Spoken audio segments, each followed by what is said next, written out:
Vous avez choisi des mots de Isabelle? 9 lettres. 9 lettres. Et c'est parti, bonne chance.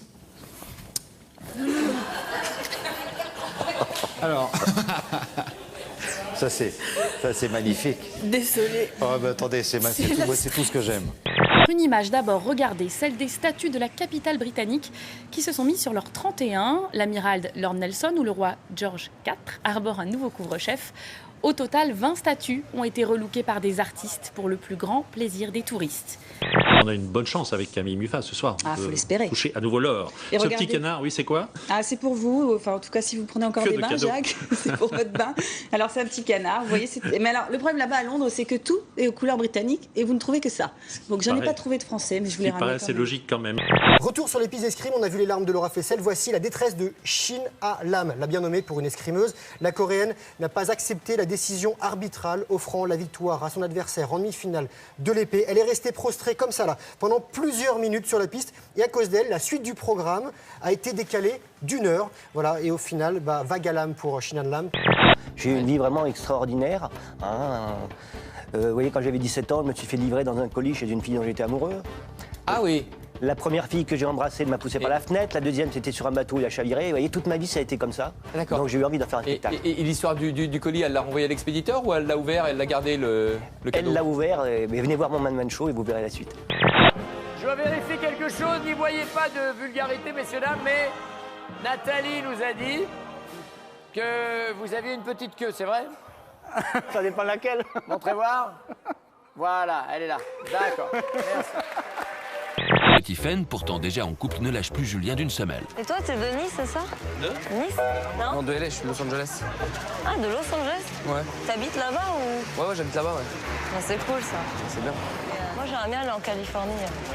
Welcome. T'as déjà été? C'est là que j'ai dit. Ah, pardon. Moi, tu sais, géographie, tout ça. Une image encore toujours très impressionnante, celle d'un gigantesque nuage de sable dans le ciel de Phoenix aux États-Unis. Un phénomène courant dans cette région qui a touché plusieurs millions d'habitants. Selon les experts, cette tempête est la plus violente depuis les années 30.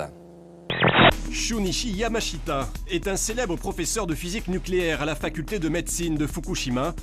Il est aussi le conseiller scientifique des autorités pour la gestion de la crise. Et visiblement, il est mandaté pour une mission bien précise, la désinformation.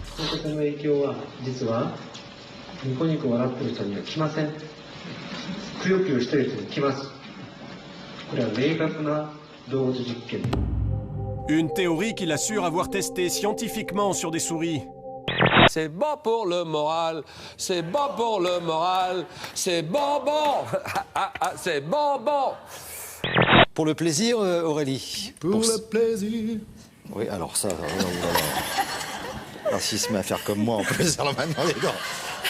Ça, alors là, on est mûr, là, c'est la dernière année, là, ça, c'est sûr, alors là, plus jamais, hein, s'il te plaît, attends. En plus, il y a Julien sur la 3 et tout, s'il entend ça, Julien Lepers. C'est lui qui l'a écrit. Ah bah, tiens. Allez, quand même, oui, pas oublier ça. Venez par ici, là, en face, ici, là, un peu avancé. Alors, penchez-vous. Pendant la prière, imaginez que je vois ses fesses et ses seins. On abîme la prière. On a dit qu'il faut oublier tout. Alors, si on abîme concentration, c'est pas la prière, c'est pas propre. Omer, il a expliqué qu'il fallait pas mettre une femme devant l'homme pour pas le déconcentrer dans la prière. Mais en expliquant, il m'a fait plac. Donc lui, il n'était pas déconcentré. Il m'a mis une petite main aux fesses, Omer. Il est coquin. Est-ce que vous travaillez, Marie-Claire? Non, je ne fais rien. Je m'occupe de dépenser l'argent que mon mari gagne. Bien, c'est au moins ça. J'ai toujours rêvé de faire ça, j'ai cherché, il n'y a pas de formation pour ça, c'est dommage. On aime ou on n'aime pas, mais il y a un truc qu'on ne peut pas enlever à Choupo, c'est qu'il est allé au bout de son truc, il est allé au bout de son délire, et qu'un endroit comme ça, il n'y en a qu'un en fond.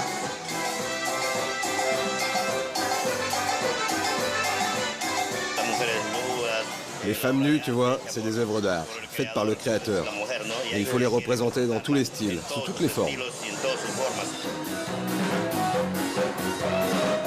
Une affiche publicitaire présentant un policier en uniforme juché sur un tracteur pour vanter les vertus des poulets élevés en liberté. À l'origine de la campagne, un célèbre volailler de la Sarthe qui n'en est pas à son premier coup médiatique. En 2010 déjà, il avait joué sur l'expression familière qui désigne un policier par le terme de poulet. Cette fois-ci, la profession voit rouge et demande le retrait pur et simple des affiches. On se sent menacé, mais je sais très bien que ça va arriver dans la semaine. Et moi, je suis persuadée que oui, ça va être obligé. Ça va être obligé, là. On va être obligé de se voter les uns contre les autres. Donc. Pour nous, ce sont des images qui sont irrespectueuses de la fonction de policier, du métier de gardien de la paix. Et c'est très gênant pour mes collègues qui sont déjà montrés du doigt par bon nombre de citoyens français. Derrière tout ça, il y a du buzz et il y a surtout des affaires commerciales. Le groupe Volailler se défend de vouloir offenser la profession et assume sa campagne au nom de l'humour. Dans l'actualité qu'on vit aujourd'hui, il faut un peu d'humour dans la vie aussi. Quand il y a dans une manifestation de policiers qu'on voit des policiers qui sont déguisés en volaille, on n'a jamais fait de réclamation, nous. La lambada, précise le journal, qui se caractérise par un contact très rapproché, je cite, entre les deux partenaires. Ce qui a été un de mes grands succès à titre personnel. En 89. La lambada. Et ensuite, j'ai beaucoup impressionné avec la Macarena. Ah ouais, moi je rentre pas avec mon gros cul. Et par là. Tu crois que je rentre, moi? Non. Bon, voir, essaye. Oh là là là là. Tu crois qu'il rentre? Oh là là, mais il peut pas sortir. Viens m'aider, oh, c'est une sacrée cabane, hein? Allez. Alors inutile de chercher plus longtemps, Jacques, hein. La vraie grille gagnante, elle est entre mes mains. J'ai joué ma date de naissance suivie de la vôtre. Alors si vraiment vous me portez chance, promis, je partage 50-50. Ça marche. C'était gerbant mortel, quoi.